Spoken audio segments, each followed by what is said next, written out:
You ever watch smoke from a candle?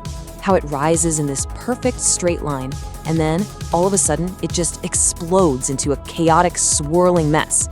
Or maybe you've seen a calm river hit some rocks and turn into churning whitewater. Well, what you're seeing is turbulence. It is absolutely everywhere. And believe it or not, it's one of the biggest, most difficult, unsolved problems in all of physics. And hey, don't just take my word for it. The legendary physicist Richard Feynman himself called it that, the most important unsolved problem of classical physics. You know, there's a great story that Werner Heisenberg, another giant to the field, said on his deathbed that he'd have two questions for God: why relativity and why turbulence? And he figured God might have an answer for the first one. So yeah, this is a seriously, seriously tough nut to crack. So at its heart, when a fluid is moving, it can be in one of two states. On one side, you've got what's called laminar flow. Think smooth, orderly, predictable, like thick honey slowly dripping off a spoon. Everything is moving in nice, neat layers. But on the other side, you have turbulent flow. And that's the chaos, the swirling, the completely unpredictable mess. That cigarette smoke we talked about, it starts out all nice and laminar, and then something happens and it trips over into turbulence. The huge question has always been, why? What's the trigger? But here's the really fascinating part. Turbulence might look like pure random chaos, but it's not. It's actually a chaos that's governed by very specific, very precise physical laws. It's really a battle, a constant tug of war between two fundamental forces inside the fluid itself. And we can capture that entire battle in a single, beautiful number, the Reynolds number. The best way to think about it is like a chaos dial. It's basically measuring how much the fluid wants to keep moving, that's its inertia, versus how much it wants to stick together and smooth things out. That's its viscosity, or its internal friction. So as you crank up the speed or the size of the flow, inertia starts to win.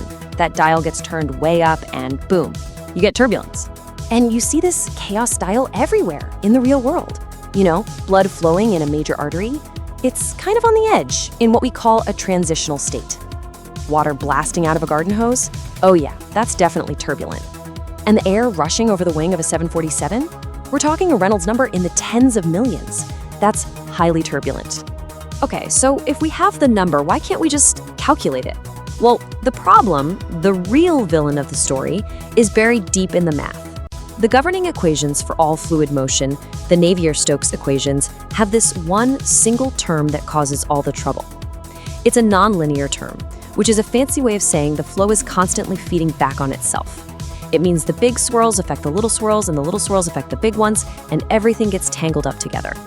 It makes the equations pretty much impossible to solve exactly when things get turbulent. But here's the thing. Just because we can't solve the equations perfectly doesn't mean we're completely in the dark.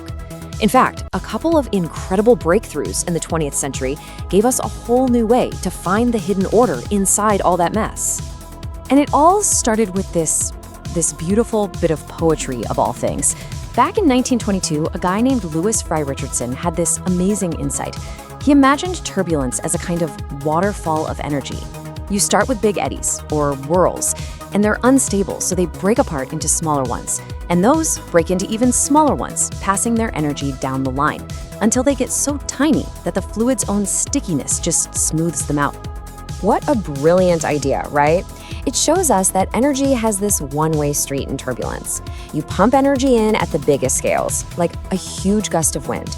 That big gust breaks down into smaller and smaller swirls, cascading downwards until you get to the microscopic level. And there, at the very bottom, viscosity finally wins the tug of war and turns all that motion into just a tiny bit of heat. Then, about 2 decades later, in 1941, a Soviet mathematician named Andrei Kolmogorov had an idea that was just revolutionary. He suggested that if you zoom way, way in and look at the tiniest little eddies in any turbulent flow, it doesn't matter if it's in a hurricane, a jet engine, or your morning cup of coffee. They all look the same statistically. They've completely forgotten where they came from. It's this incredible concept called universality. And Kolmogorov didn't just stop there. His theory predicted that this universal behavior would leave a specific mathematical fingerprint on the flow. He calculated that the amount of energy in the eddies should follow a very specific scaling law, and that law is a power law of minus 5/3. This number, minus 5/3, is like the hidden signature of turbulence everywhere in the universe. Now, that theoretical leap was absolutely massive. But to really get a handle on turbulence for, practical things like designing airplanes and predicting the weather, we needed more firepower. So let's jump to the modern day and see how we're hitting this problem with everything we've got. Today, one of our main weapons is the supercomputer. At the very top, you have what's called direct numerical simulation, or DNS. This is the gold standard. It calculates absolutely everything, every single tiny swirl. The problem? It is astronomically expensive. The cost blows up with the Reynolds number cubed, so we make compromises. There's LES, which computes the big, important eddies and just approximates the small ones. And then there's RANS, which is the real workhorse for most industries. It just models the average effect of all the chaos. But the real game changer, the newest player on the field, is AI, machine learning. Instead of trying to create simplified physical models, which we know have flaws, we can now just show an AI a mind-boggling amount of data from those perfect DNS simulations and ask it to figure out the rules for itself. We're essentially asking the machine to learn the hidden patterns of turbulence directly from the data. And this isn't some far-off future stuff. It is happening right now. I mean, look at this. Just recently, researchers finally proved that Kolmogorov's theory holds up even in really complex rotating flows, which solved a paradox that had been bugging scientists for decades. At the same time, new AI models are already beating our current systems for predicting dangerous turbulence for pilots. This field is moving at lightning speed. So you might be thinking, okay, cool, it's a hard physics puzzle, but why are we pouring so much brain power and so many resources into this? Well, it turns out that understanding these chaotic swirls has massive consequences for, well, just about everything. Let's start with aviation. Roughly half of the drag on a commercial airliner comes from air turbulence. If we could reduce that by just a few percent, we'd save billions of dollars in fuel every year. And more importantly, better prediction means safer skies. It means being able to avoid those terrifying, invisible pockets of clear air turbulence that can cause serious injuries. And it gets bigger. Much bigger. Turbulence is what drives our planet's entire weather and climate system. It's what mixes heat and moisture in the atmosphere to form clouds. It's what churns the oceans, allowing them to suck up enormous amounts of heat and carbon dioxide. To put it simply, our climate models are only as good as their understanding of turbulence. And the reach of turbulence is just staggering. It's in medicine. Turbulent blood flow can be a key indicator of a diseased heart valve. It's in public health. The turbulent cloud from a single sneeze is what determines how far airborne viruses can spread. And get this, on the largest possible scales, it's the turbulence in giant clouds of interstellar gas that kicks off the process of forming brand new stars and even entire galaxies. Which brings us to the final summit, the highest peak of this intellectual mountain. The deepest, most fundamental question isn't just about prediction, it's about the math itself.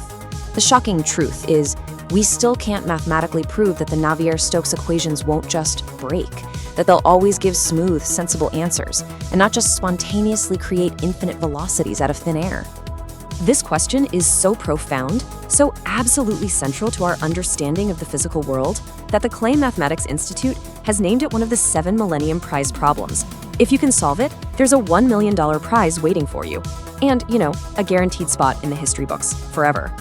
So, in the end, turbulence remains this incredible, beautiful frontier in science that just never seems to fully close. It's a chaotic dance that shapes our world, from the tiniest blood vessel to the largest galaxy. And the question that leaves us with is a big one. If we finally, truly crack the deep math behind it all, will we just be able to predict the chaos, or could we one day actually learn how to tame it?